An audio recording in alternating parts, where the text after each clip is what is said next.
Moi, après, le game boom en ce moment, hein, rap ivoire, côté rap ivoire, c'est vraiment le feu. Et en ce moment-là, c'est pas pour les faibles. Hein. C'est vraiment pas pour les faibles, c'est pas pour les feignants. En ce moment, chacun a sa hache dans sa main pour vraiment se préparer à la guerre. Et je m'attendais à ce que Didi B réponde. C'était clair. Comme elle a dit, on ne connaissait pas le jour, mais il fallait s'y attendre. Alors, qu'est-ce que vous ressentez quand vous écoutez le son de Didi B?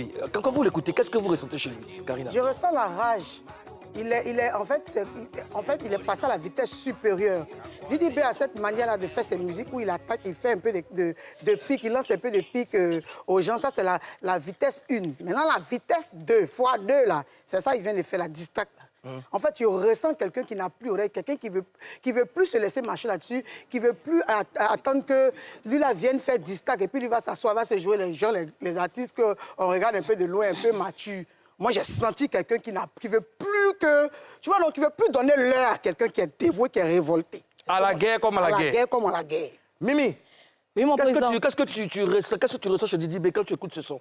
J'ai senti un Didi B très en colère, exaspéré, qui a envie de crier son ras-le-bol et qui ne veut plus se laisser marcher dessus, Karina l'a dit. Voilà, c'est Didi B, c'est le nouveau Didi B que je perçois. Au Sud-Afrique, Bamba, tu as écouté ce son. Qu'est-ce que tu ressens chez Didi B? Oui, j'ai écouté ce son dès la première minute de la sortie. J'ai vu un Didi B qui avait envie de s'exprimer, qui avait envie de respecter les codes de la culture hip-hop, qui avait envie de faire comprendre aux gens qu'il a de la culture, qu'il a des références, notamment dans la dernière partie de son morceau, où il a ramené le beat Eat 'em Up de Tupac, un morceau qui est sorti en 1996, en pleine guerre apologique aux États-Unis, East Coast, West Coast, où dans le morceau... en fait, Didi B a fait un truc extraordinaire. Tu vois, le début du morceau, il a samplé une musique mandingue.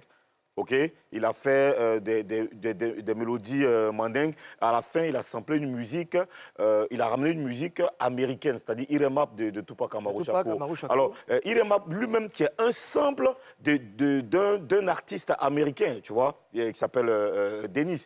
La guitare basse, c'est un sample américain. Pour dire que Didi B voulait ramener cette culture-là du hip-hop, la culture du clash et la culture du sample. Le rap...